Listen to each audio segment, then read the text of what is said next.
Rock and roll Chicago, rock and roll Chicago, my hometown. Well, I was born in the city, gonna rock your city, Chicago. Chicago rock and rollers are the best here around. Hey, this is Paul Martin. And Ray the Roadie. For the Rock and Roll Chicago podcast. What's up, Ray? Oh, just rocking and a rolling. Yep. That's right. Me too. Getting my 60s groove on. You are. Yeah. Listen to some Beatles and some Stones and some Who. So you get tickets for Tommy James and the Shondells, huh? I do. I'm going to see Tommy James and the Shondells. I think it's in October he's coming at the beautiful Rialto Theater in downtown Joliet, Illinois, just down the road a piece from our studio. So you are getting your 60s groove on. I am getting my 60s groove on, most definitely. Isn't that what you do when you get into the 60s? I guess. I wouldn't know because I'm still a youngin'. Yeah, you weren't born in the 60s, were you? No, I wasn't. No, I was not born in the 60s, no. But you did grow up in the 60s. Yeah, I did grow up in the 60s. You got me there. I did. I was a Ute. I was a Ute in the 60s. And a young Ute. Young Ute hanging out by the Peace Bridge in Marquette Park. We talked about that once, didn't we? We did. Peace Bridge. So what are you up to? What's floating your boat these days? I'm under construction. Are you really? Yes. You having surgery again or what? No, not me. My house. Okay, not that different construction. Right. Hey, what you doing? No, we're changing some stuff around. We're preparing for our senior year, so we don't have to go up and down the stairs. We're moving the laundry room to the first floor. So. Oh, very nice, very nice. Maybe you should get one of those old time chairs that runs along the side of the stairway. You sit down and it takes you all the way. That would be pretty cool, though. It would be. I was thinking about that. Yeah, that would be kind of cool. But then carrying the laundry too while you're sitting in that chair might be a little bit tough. Might be. You carry laundry? Oh, yeah. Wow. You're quite the man. But then I carry laundry too, but I don't have anybody here to carry my laundry for me. So tried to get the dog to do it one time. It's all over the yard, everywhere. Yeah. My unmentionables and everything. So who are we talking to today? Today, joining us is Chicago's very own Phil Angotti. Phil Angotti from Beatle Brothers fame, Correct. And from a few other bands, and from just his own solo career. That's right. Quite an extensive solo career, and I believe he's got some news for everybody in this upcoming interview. Well, let's listen and find out. Let's see what he has to say. Yeah. So welcome to the show, everyone. Today we're speaking with the guitarist extraordinaire, Phil Angotti. How you doing, Phil? Hey, Phil. Good to see you guys. Paul, Ray, how are you guys? Good. Wonderful. Nice talking with you. Yeah. So tell us. Let's start out as a young Phil Angotti. When you first learned to play guitar. Well, first musical experience. Well, it started off when I was 7. I asked Mom and Dad to get me a guitar, and I took lessons on the East Side at a little place called Stevens Academy of Music. And that's when I started. But like most little kids, I didn't stick with it like I should have practiced and, sit down and study. So it was a good introduction.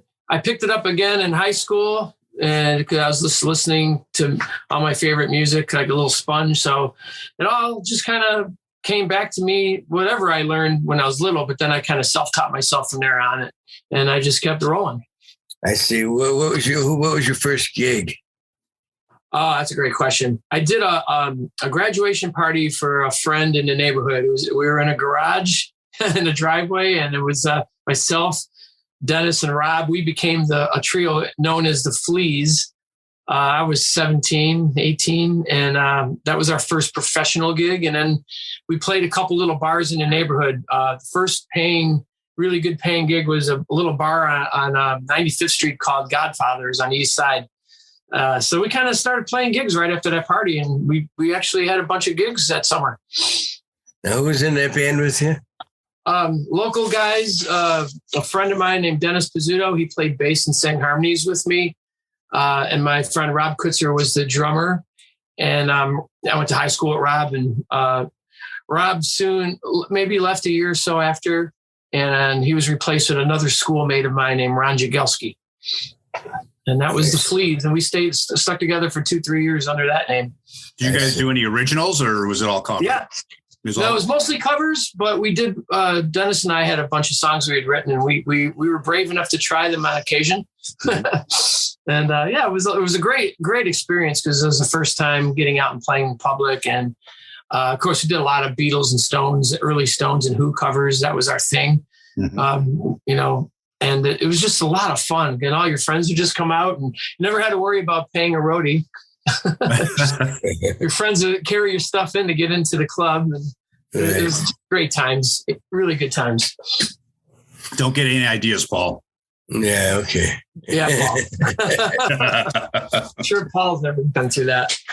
So when did you link up with Jay Gepner and start playing? That's the good link question. So after the Fleas disbanded, I met up actually first with my friend. I met Jay at Beatlefest a long time ago. I think I was in the Fleas, and he was in a band called Feedback with his brother and some people. Well, in that band that Jay was in was a guy named Donnie V from Enough's Enough fame. Right. Donnie V and I met through Jay, and Donnie and I became real fast friends, and we both sang and wrote and played songs. So we started a band together.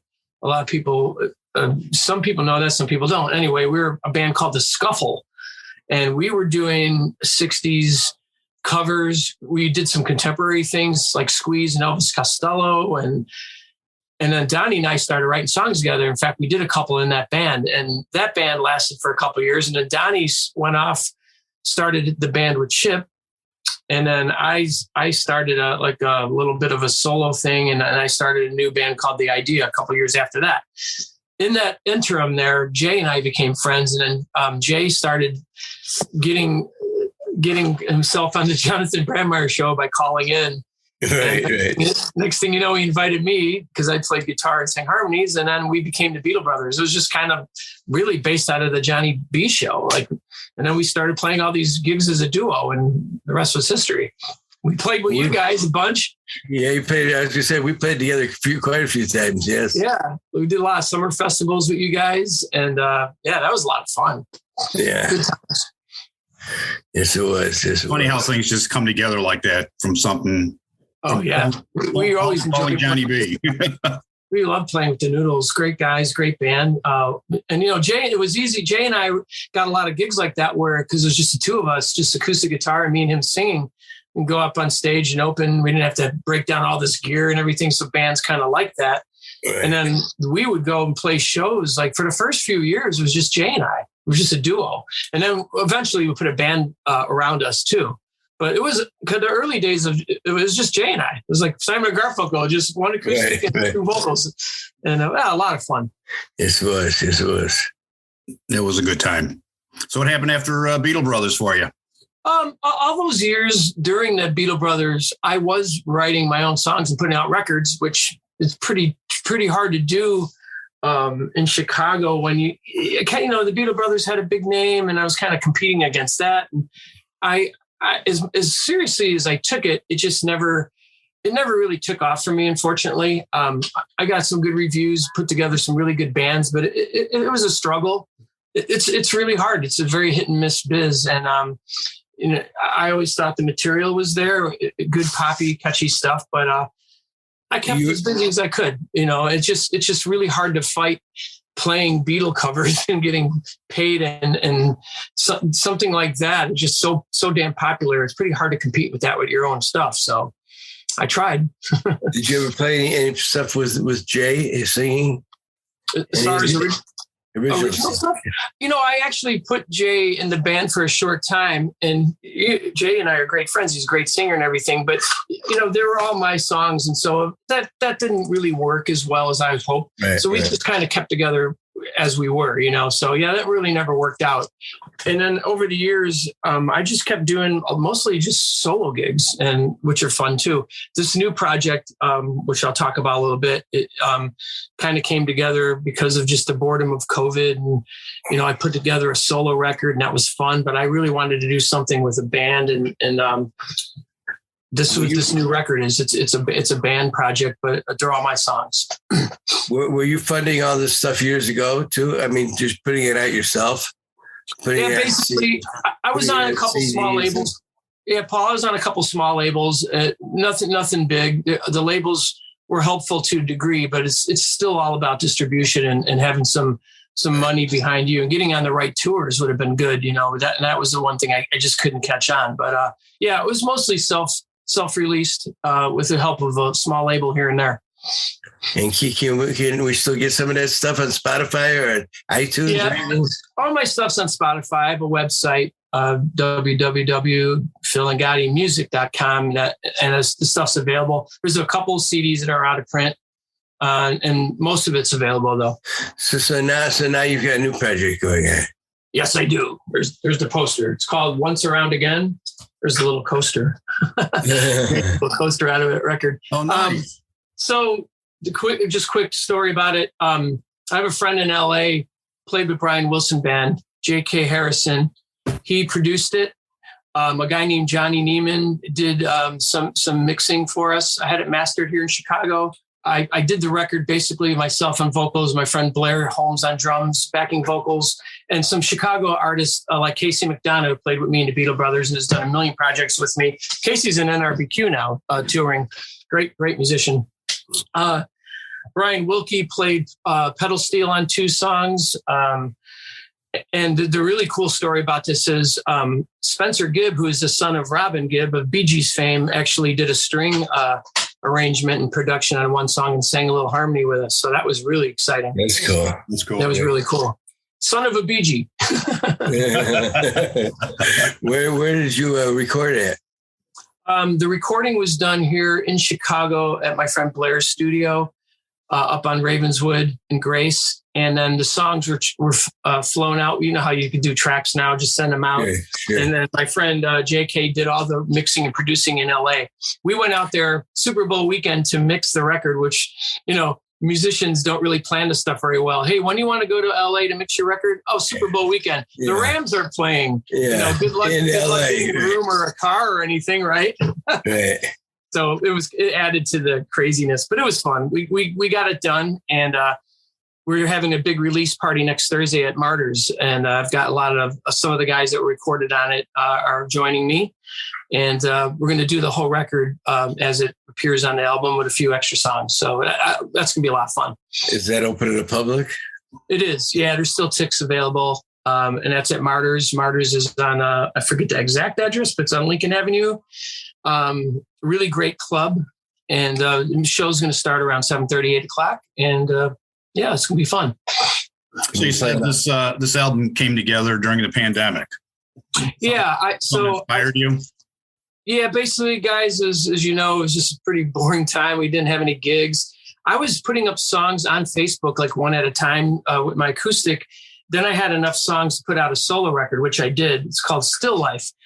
And I had so much stuff laying around. I started writing a few more songs, and I thought, this needs a full band arrangement. So Still Life came out, and then I'm like, I'm gonna go ahead and record these songs. So it kind of 2 records came out at that time, and this one being the second one. So yeah, it was a good time to sit around and write. Mm-hmm. Is it easy for you to write?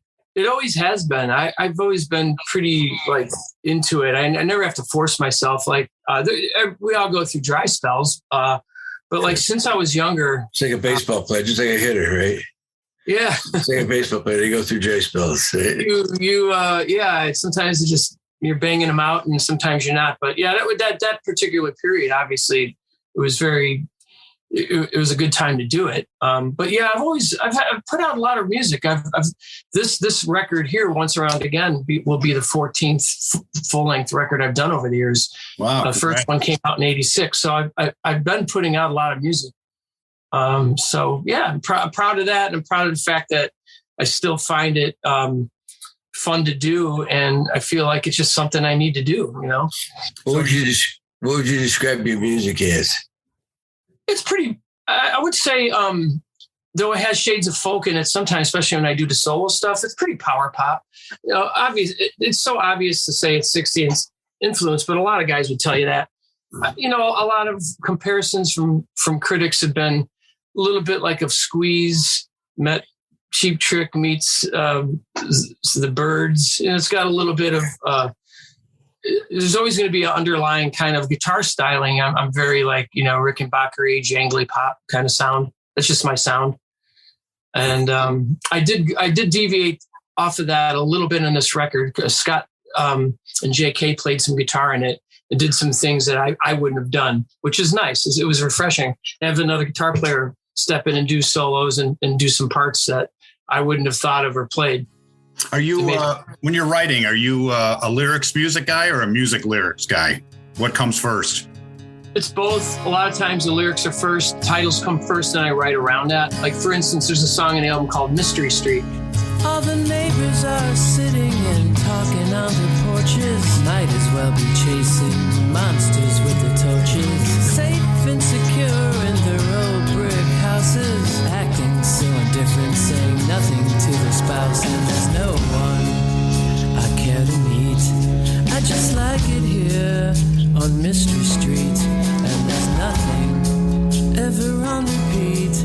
I'm a stranger here. Mystery Street is a little studio on Lincoln, 3 blocks from my house, where we go and rehearse. They also have a little recording studio there. I was driving by one night and it was lit up. It was a really cool sign. It says Mystery Street. And I thought, that's a good title. Or one song in the album is called Shy Violet, which a local Chicago DJ, a friend of mine who lives down the street from me, her name's Terry Hemmert. She was at just sat around talking to me one day, and she was telling a funny story how a listener called in asking for a song called Shy Violet by Eric Burdon. And she says, there's no such song. The listener was referring to Sky Pilot.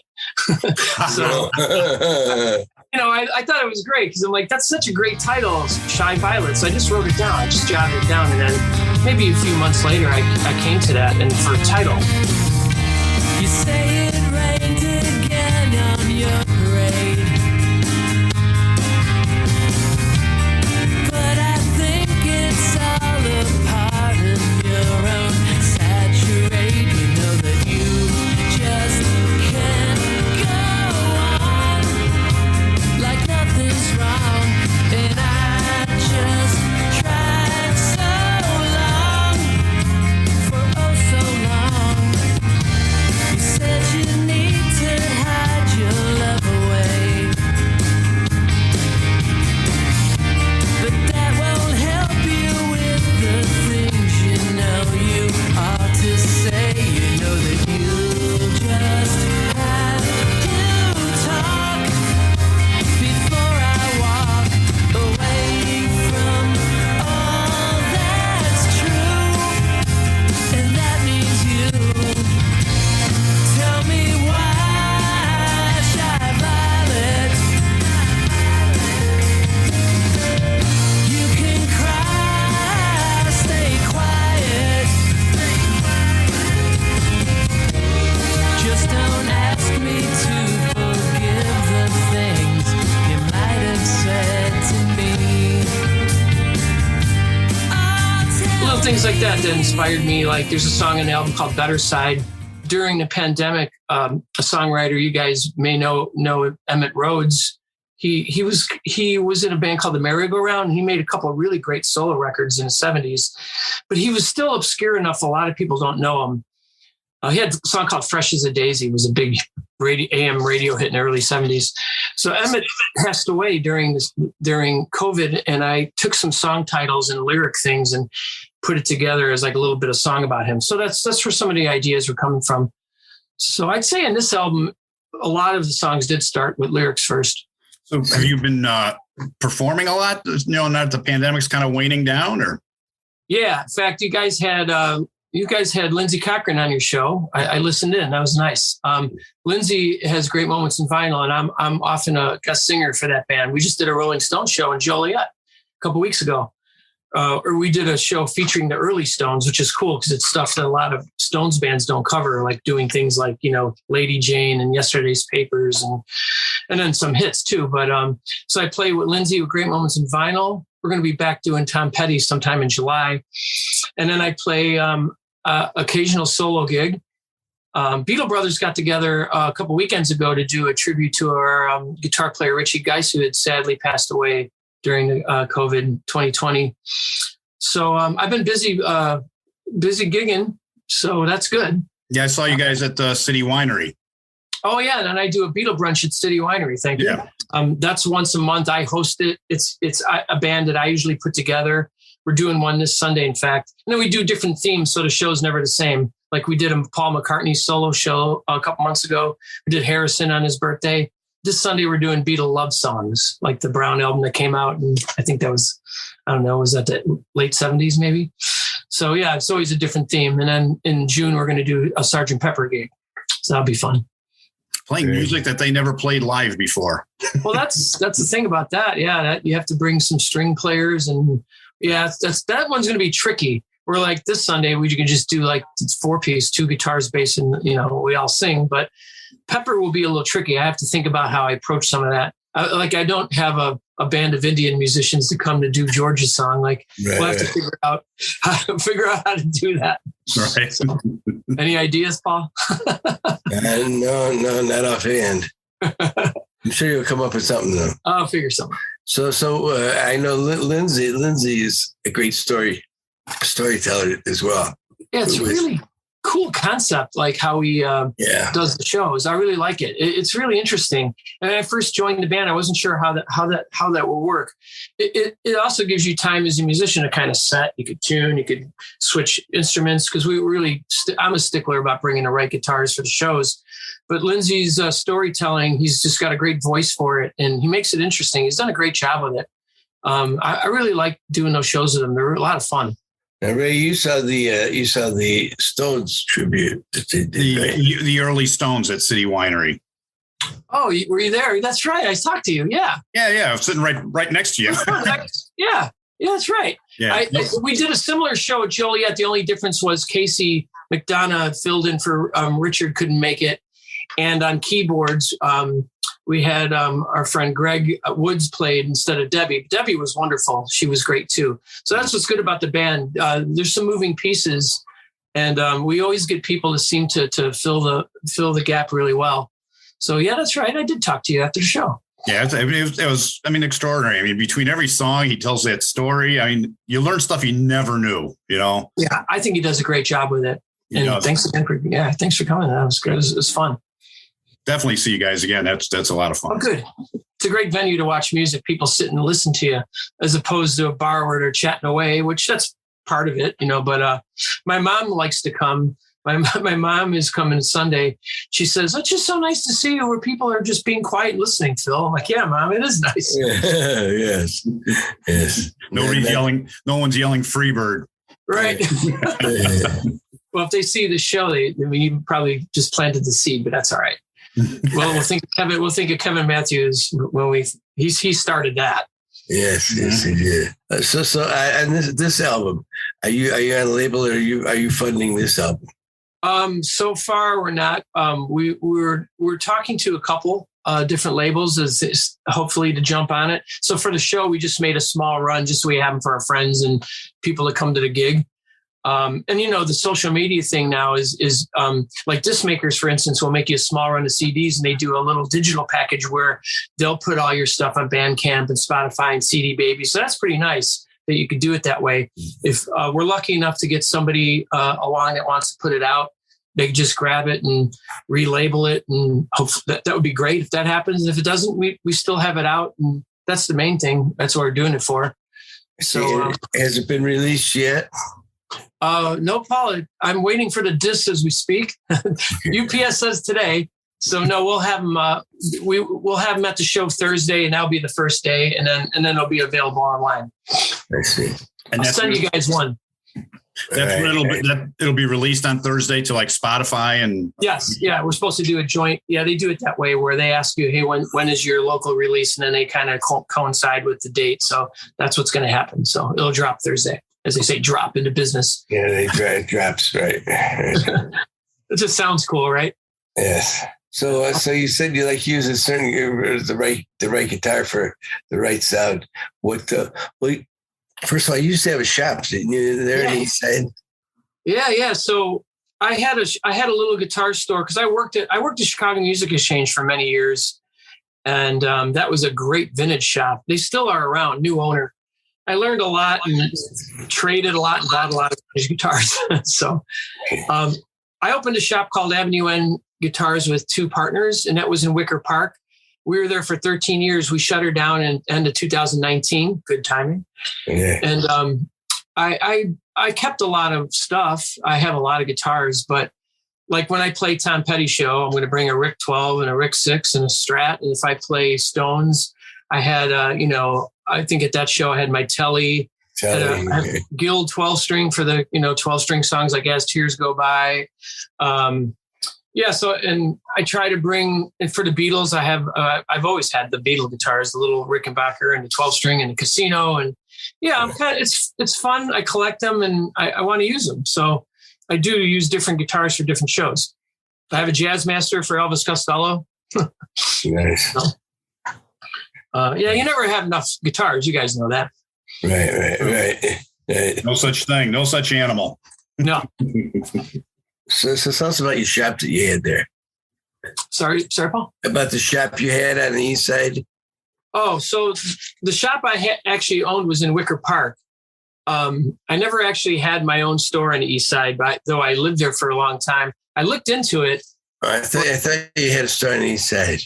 No, I never did. There was a shop in Whiting that I was considering taking that place, but it didn't seem like the right spot. The place in Wicker Park was really neat because we designed it to look really old school. You walked in and we had a lot of posters from the old days. I had a big cabinet in front where I displayed old 45s and little trinkets, old boxes of strings from the 50s, old sheet music. I would feature a couple of vintage guitars in there because they'd stand up in there. Like little, we had the Beatle dowels in there from the 60s, the Remco ones, all kinds of really cool stuff. So people came in, it was visually, it was a really nice looking shop. The front windows, I dressed them up to look like a shop. I made it look like, if you look at the windows of Hesse's music shop in Liverpool, I had pictures of that and they kind of look like that. And I was kind of proud of the way it looked. It didn't look like Guitar Center. It didn't look like a regular, it looked like a really cool old mom and pop store that you'd see in the 60s, But, and we had a nice run, 13 years, but competing with online sales today is really tough, Right. Really tough to do. I don't know about buying a guitar online anymore. I mean, just you got to play it. You got to have a feel for it. You would think so. I was a little surprised that, more people weren't doing that. A lot of times they'd come in and just shop and see what we had. And they go, well, we can get it online cheaper. I'm like, roll your eyes and go, Yeah, it was pretty hard to, keep up with that thought. But that's what happened. Again, we had a good little run and it was a fun experience.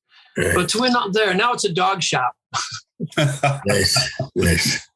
High-end pet treats and grooming. Nice. And you got a lot of guitars out of it.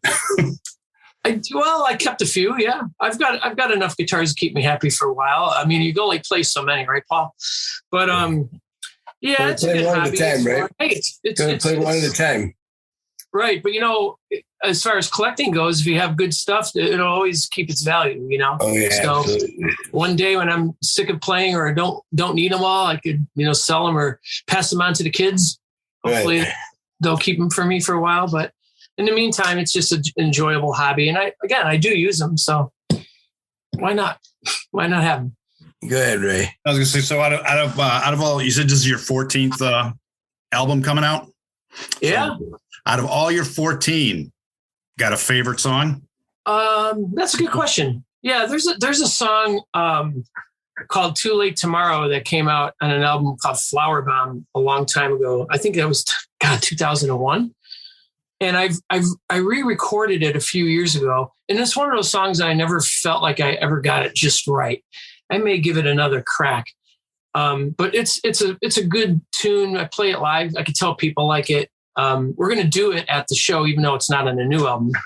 You could tell which ones are fan favorites just by the reaction. But yeah, I just thought it was a really strong song, musically and lyrically. So that'd be my favorite, I'd say. There's one on the new album I like too. Of course. Yeah, especially the new albums. Yeah.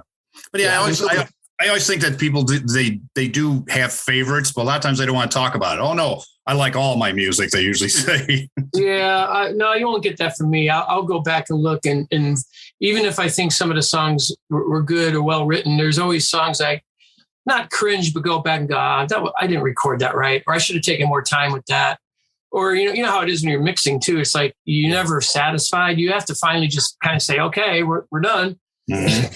But this one, I could say that I'm really pleased with the mixes and the production, and the main reason is I was a little hands off of that part. Like I did the writing, I sang, I played guitar in it, but I really let J.K. Produce and really let him do it. Like, and I think that was important. It also makes the record sound different, so it won't be like the same old thing for me, you know. Which was the joke about the title too. Once around again, like here we go again. but no, it's. I think that people that know me and heard my songs over the years will find it refreshing because, again, having a different producer and a different set of ears on it was really, for me, that's what made it for me. Yeah, I know when you're sitting there and you're listening back to something, you want to add parts and you want to take away parts, and sometimes you need an extra ear to go, no, leave it like that, or yes, I agree, add something here or something. Oh, absolutely, yeah, and especially when you're working with a guy with this kind of experience in a studio, and he's worked with some great people. It was really good getting his advice and getting his take on it. Cause like, you know, after a while I was just kind of like, you know, I didn't push back as much as I normally would. I really let him go with it. Cause he said, well, you want me to produce this? Let me produce it, Phil. You know, I know you're used to doing it your way. And I was like, yeah, I put myself in that mindset from the beginning. I'm like, yeah, I'm going to really let him do it. And I'm really glad I did. Mm-hmm. So it worked out. Yeah, because that mix you got today that you say is perfect. Tomorrow when you come back in and turn it on, you say, oh, no, it's not right. Oh, yeah. Well, he was doing that with the mastering. He sent it to, there's a local guy named Blaze Barton. He works at Joyride. He's so good at mastering. And when he did my last couple of projects, and I listened to it and I was like, oh, these are great. And JK had sent him one song in particular. I sent you guys a song called Shy Violet. Scott was real particular on that one. He made him remaster it like 2 or 3 times. There's something in it he was hearing that wasn't working, and so he was really meticulous about, you know, getting the sounds just right. And I appreciaed that, but I couldn't hear what he was talking about, so I just trusted him on it. But yeah, it came out nice. So that's all that matters. The end product came out nicely. So I'm excited for people to hear it. So it's coming out on Thursday the 26th at Martyrs. Yep. And will you be touring or playing other places? We'll probably go. We'll definitely do a show in LA because that's where he is. We'd probably like to do some Midwest shows. I would like to get that going. It would be beneficial to line it up with a good band that we could, you know, join a tour. Because when you're going out of town and you're not that well known out of town, you don't want to go and play empty rooms. I'd rather open for somebody that has a crowd. And that's how you make a new audience and bring a record and play a good show somewhere. And that's the same for other bands when they come here. You know, it's you got to kind of line it up correctly, or just to do it, you know, you can go on the road and get frustrated, or, you know, you want to play to some people to hear the song. So hopefully we can get something lined up, you know, nice. We'll see. And where would we find, if you were doing shows, where would we find out more information about you? Facebook or we could, Paul, Facebook is good because I do post stuff regularly. But yeah, the website, once again, it's just my name. Remember, PhilAngottimusic.com. We have a nice website there. My friend Annette helps me with it. Thank God. We put up merch there, some info for shows, and she keeps it up pretty well for me. So I'm not too good at that stuff. So I have help there. It's the same Phil Angotti at Facebook. Yep, same guy. There's only one, thank God. Well, good luck with that CD or the album. I'm sorry, they're albums. You can call it CD. We're going to press vinyl, but you probably heard the story with vinyl is you got to wait so long. Yeah. So we'll come out with a vinyl release. We're in line, but we just wanted to get it out. You know, there's just a time to do it when it's finished and you're done. You know, so yeah, the CD will be out, and yeah, guys, I'm pumped, and I'll make sure I send one your way. Sounds good to me. Right. Sounds great. All right. Thanks for joining us today, Phil. Hey, thank you for having me, guys. Paul, great to see you again. Let's see you. I'll see you guys soon, I hope. Thank you. Thank you. Bye. So that was Phil Angotti. I didn't know Phil had 14 albums. 14. Amazing. Yes, it is. That's quite a career. Yes, he's got a whole page on Spotify. I guess you can listen to his music all day long. That's pretty cool. That is very cool. Not a lot of people can say that. Nope. He's got a great new CD coming up too. Yes, he does. This Thursday, May 26th, at Martyrs, are releasing his new music. We'll be doing a live show there. That's right. Doing the whole album. They're doing the whole album front to back. Yeah, and some old stuff too, I guess. Yeah, and if you're a Phil fan, you're probably going to really like this new album because this is the first one he hasn't mixed himself. He had a producer do it for him, so it should be interesting. Right. It should be a whole new sound. And if you've never heard of Phil, I definitely recommend you check him out and check out his music. Right, Phil's a good guy. Like I said, I've worked with him many times in the past, and he's a good dude, a good guitar player, great musician too. Yes, he is. So, and he's also playing with Lindsey Cochran. Right. He's doing the Great Moments in Vinyl with him, and that's a pretty cool gig. I mean, I'm sure you folks have heard our past episode with Lindsey on Great Moments in Vinyl, and I recommend you definitely go out and see them too. That's very, very entertaining. And if you haven't, check it out. And you can also, Phil Angotti's name is also mentioned in Jake Eppner's episode. That's right. So you can always go back and listen to Jake Eppner's episode. After you finished listening to all our podcasts, because you have to listen to all ours first, make sure you check out our buddy Jeff Sismelik. He's got a podcast called My 3 Songs. He invites friends over and they discuss their 3 favorite songs. It's a pretty great podcast. Give that a listen. All righty, we will. And as usual, coming to you from the Illinois Rock and Roll Museum on Route 66 in beautiful downtown Joliet from our state-of-the-art studio. Make sure you become a charter member. The museum's going to be opening soon. Don't know exactly when, but it's getting really close. June 5th, they're having their second year inductions at the Rialto Square Theater. That's right. Second round of Hall of Fame inductions. Some great names being inducted. So be sure and check that out. Definitely. There might still be tickets left. I'm not sure. Last year it sold out. So check that out. Check us out. And I think it's about time we check out. Okay. Check it out. All righty. See you next week. Over and out, Roger. Over at 10-4, good buddy. Ray the roadie. That's right. All right. Have a good day.